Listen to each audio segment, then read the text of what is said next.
entreprise comme yeneen entreprise yi particularité presse mooy que du xaalis moom moo leen jiital li ñuy jiital mooy information service public te souvent dafay am ay jafe-jafe bu baax a baax a baax ci wàllum rentabilité donc modèle économique bi ñuy wax noonu la est-ce que boobaa duñ sax dem ci presse bu gën a alimentaire boo xamante ni plus dans la communication lay dem que vers l'information. Mais c'est ça, Pape, tu as presque répondu à ta question. Parce que c'est très très mal posé. Non, c'est une question bien posée, mais qui comporte en son sein sa propre réponse. Mais en tout cas de cause li nga wax nii am na solo parce que effectivement modèle économique bi chaque fois dañ koy wax mais dafa mel ne modèle économique bi à chaque fois qu'on le pose c'est pour renvoyer la balle à li nga xam ne moom mooy presse pour ne ko responsabilité bi yow la mais je pense que du presse bi rek moo am responsabilité sur comment dire la création ou bien la mise en place d'un business model parce que état nekkul rek loo xam ne dafay nekk fii rek pour encaisser ay impôts pour teg ay taxes pour teg ay droits douaniers ak yu mel noonu état dafa war a créer un cadre dimbali les entreprises de sorte que ñoom dinañu mën a fay impôt parce que à la longue ce qui risque de se passer mooy que da ngay dem ba ñi nga bëggoon ñu fay impôt bu ñu demee ba amatuñu benn activité dootuñu fay impôt te l'état c'est connu de tout le monde depuis Montesquieu depuis les gens qui ont réfléchi sur l'état xam na ne état amul leneen lu dul impôt état en tout cas impôt c'est 60 à 70% de son de comment dire de ses revenus beneen bi mooy que y a une erreur de perception boo xam ne dañ koy am je crois que Georges l'a évoqué wala non yow mi sax c'est dans ta question mooy que dañuy considérer entreprise de presse comme une entreprise qui vend du poisson wala comme une entreprise qui vend du ciment. Oui. C'est pas la même chose. ñii ils vendent des produits qui sont quantifiables yoo xam ne dañ ko teg léegi ci marché bi te ñu xam nañ ne c'est-à-dire que boo doon defarkatu téléphone. boo defaree téléphone bi yow xam nga ne loo ci dépensé. c'est-à-dire xam nga le coût de fabrication du téléphone. donc xam nga marge boo ciy teg pour am ci bénéfice. pour mën a vivre. mais ñun ce qu'on vend là l'information kan moo ko mën a quantifier. et chaque jour que Dieu fait. muy yow muy Awa muy Georges muy man muy keneen Moustapha Diop muy les autres qui dirigent des rédactions dañuy jot des invitations de la part des ministères pour couvrir des activités officielles et bu ñu fa demee on y va avec nos propres véhicules on y va avec notre propre carburant on y va avec notre propre matériel boo xam ne bu paanee suñu muy oto bi muy caméra bi ñun ñoo koy defar à nos propres charges loolu état bi daf ñu ci war a dimbali donc aide à la presse boobu ñuy wax noonu parce que d'ailleurs moi je n'aime pas le truc d'aide à la presse et c'est bien que parce que avant ça s'appelle aide à la presse mais dafa dem ba benn moment ñu changer tur bi tuddee ko fonds d'appui à la presse ou quelque chose comme ça parce que tant que ñi ngi ko jàppee aide day mel genre sarax te loolu mooy indi li Ablaye Wade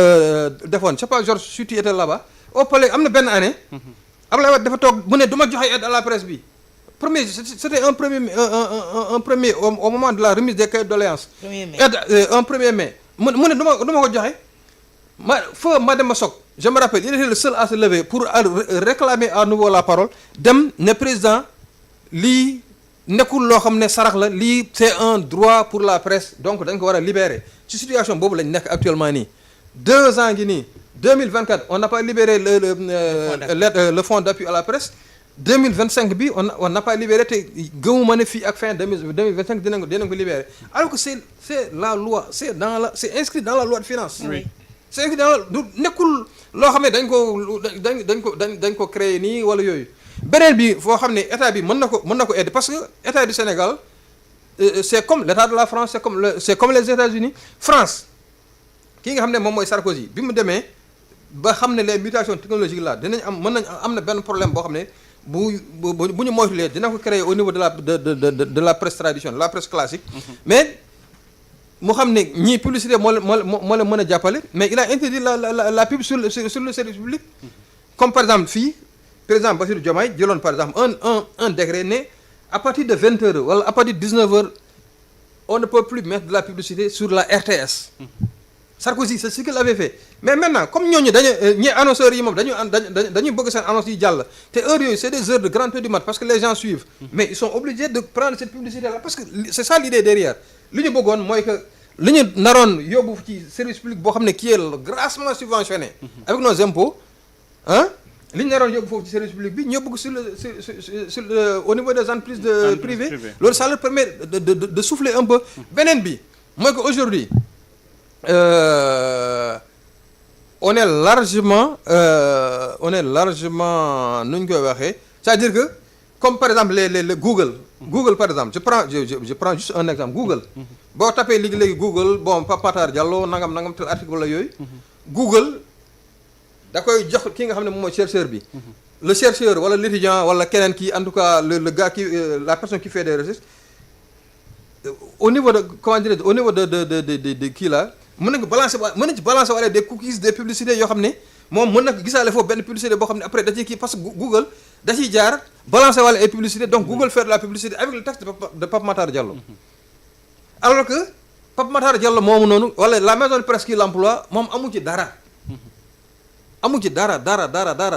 ci absolument rien du tout Google gagne de l'argent ñeneen ñi il gagne en information alors que Pape Matar Diallo et la maison la maison qui l'emploie amu ci dara François Hollande quand il était président bi mu nekkee président il a mené un bras de fer avec les GAFAM Google Amazon Facebook Apple ak ki nga xam ne moom mooy Microsoft ba finalement aujourd'hui au niveau de la France am nañu loo xam ne am nañu as tuut boo xam ne mën nañu ko jël ci GAFAM yooyu qui permet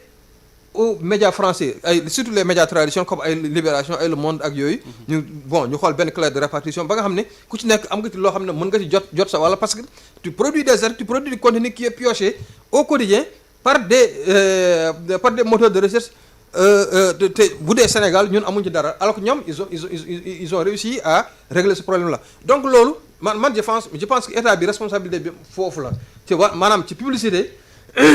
aider à faire de telle sorte que les entreprises privées mën nañu am publicité au-delà d'une certaine heure aider aussi à ce que ñi nga xam ne c'est des géants yoo xam ne aujourd'hui ils sont sur la Silicon Valley te ñun am suñ doole néew goo xam ne ñun on ne peut pas parler avec eux ou on ne peut pas parler avec elle mais état mën na ko beneen bi maintenant c'est notre responsabilité à nous mooy li ñuy wax business model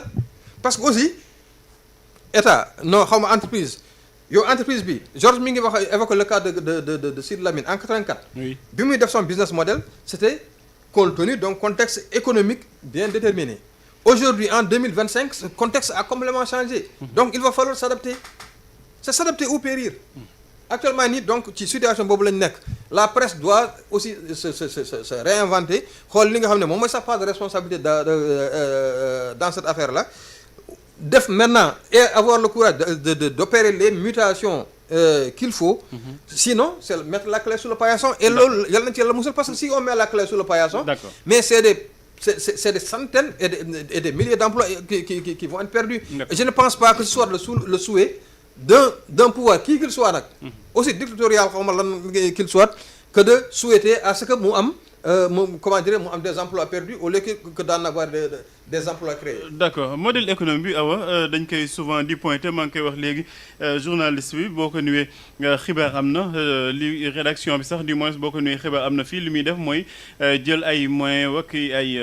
techniciens wa ki li nga xamante ne mooy journaliste yebal ko fa te du xaar pour que nga jox ko dara ci information boobu muy dem di wuti ji modèle économique bu presse dafa nekk loo xamante ni nga wute nag beneen entreprise boo xamante ni plus-value moo ko jiital ndax information moom moo ko gën a yitteel. Est-ce que jarul quand même ñenn ñi bu ñuy def yenn comparaison yi ñu jiital que ni presse bi chaque jour nit ñoo toog ni la doon wax ci lii et pourtant doo ko ni jox ma nanga moo wax ci lii. mais bien sûr xam nga entreprise de presse tamit Pape mënuñu ko méngaleeg boutique. oui boutique sa marchandise nga wekk nit ki day ñëw jënd da ngay dem jënd ci grossiste bi. teg sa bénéfice ñëw jaay. mais ñun tey fii information Pape mënuñu koo jaay. amul njëkk. ndax par exemple nit ku dugg au fin fond du Sénégal defal benn documentaire bu riche indi ko teg ko ci télé bi lenn rek la xaar annonceur accompagner ko pour mu mun koo jaay mais mënul xaar nit koo xamante ne Sénégal boo xam ne day toog fi mu toog ne tey damaa bëgg documentaire ngeen teg ko xaalis a ngi nii xam nga dafa am lenn loo xamante ne dafa day toll moment boo xamante ne il faudra t'adapter Sidy Lamine à un moment donné bi muy xamee ne mbiri métti na xam nga quel exemple il avait pris Pape bu fekkee ne tey ministère moo woote yenn direction yi wala yenn kii pour couverture daf la naan bu fekkee ne information la loo xamante ne ci journal bi lay kem loolu soxlawul fay mais bu fekkee ne dem pour mu wax ci boppam communication la na fay ñu déplacé wu dem couvrir ko modèle boobu la indi woon mais bi mu ko indee li may wax solidarité amul au sein de la presse tey bu fekkoon ne presse bi dañu harmoniser woon ci trouvaille yu Sidi boobu ne bu fekkee ne ministère moo ne sàngam ñun ñëpp dañuy déggoo ne tarif bi lii la mais bu fekkee ne reportage mbedd yi ngay dem defi loolu soxlawul fay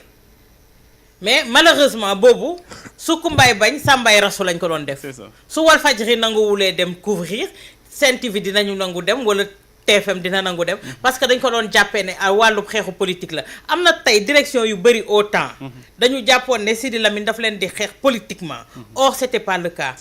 l'entreprise vivotait on avait besoin de rentrée d'argent la publicité ne venait pas parce que également publicité bi ni ñu ko xojee woon Walfadjri moom moo doon ne Walfadjri moom kat day xeex pouvoir bi or ku xam ligne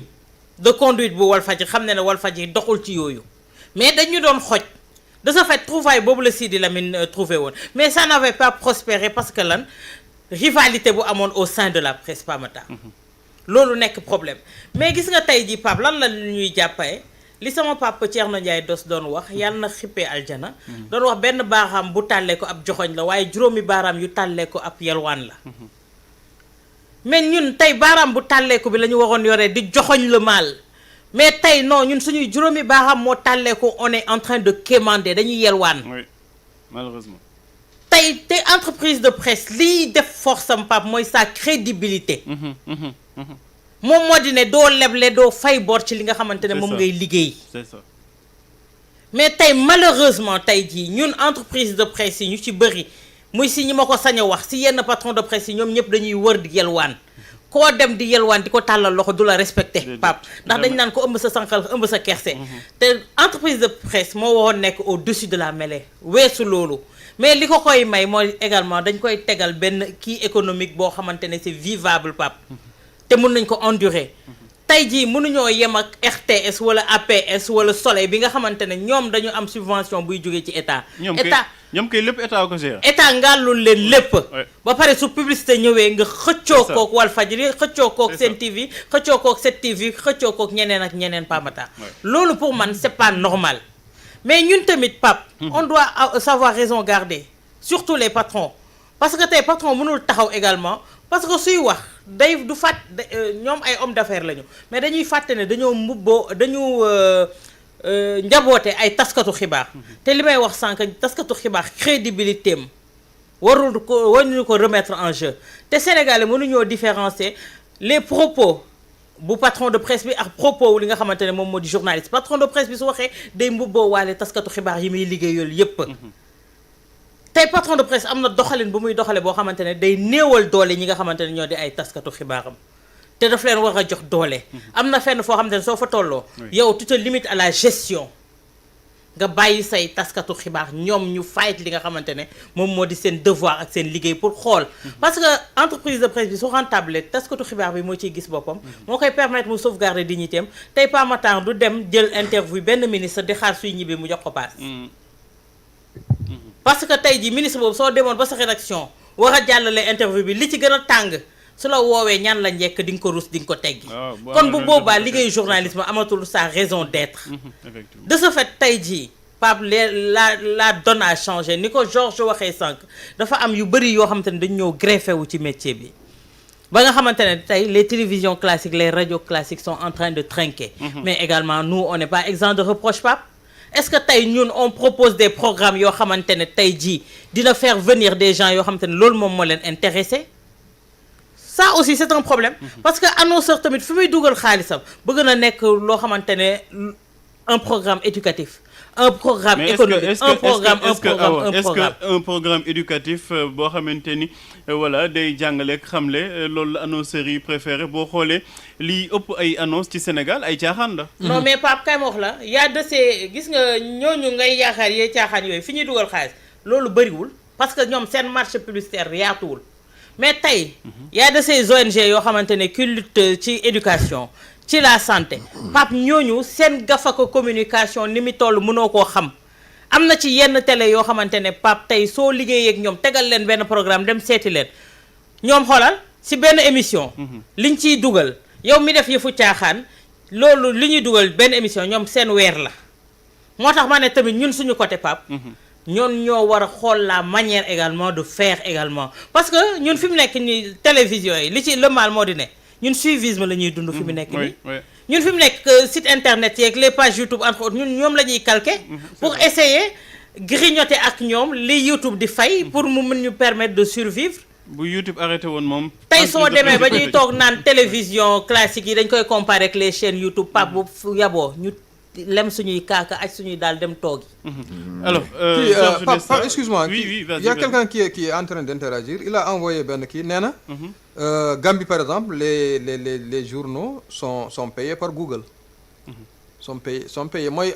li ma doon wax sànq mooy droit d'auteur bi ngay wax quoi. waaw nee na les journaux sont payés par Google bon nee na par exemple il y a un journal comme Le Point qui reçoit les paiements jusqu'à présent. de Google bon Abdoulaye Dione. waaw mais propriété intellectuelle moom normalement dañ la war a fay. alors Georges Nesta tey jii dañ si wax di ci revenir entreprise de presse modèle économique bu viable seulement li ñu koy rappeler.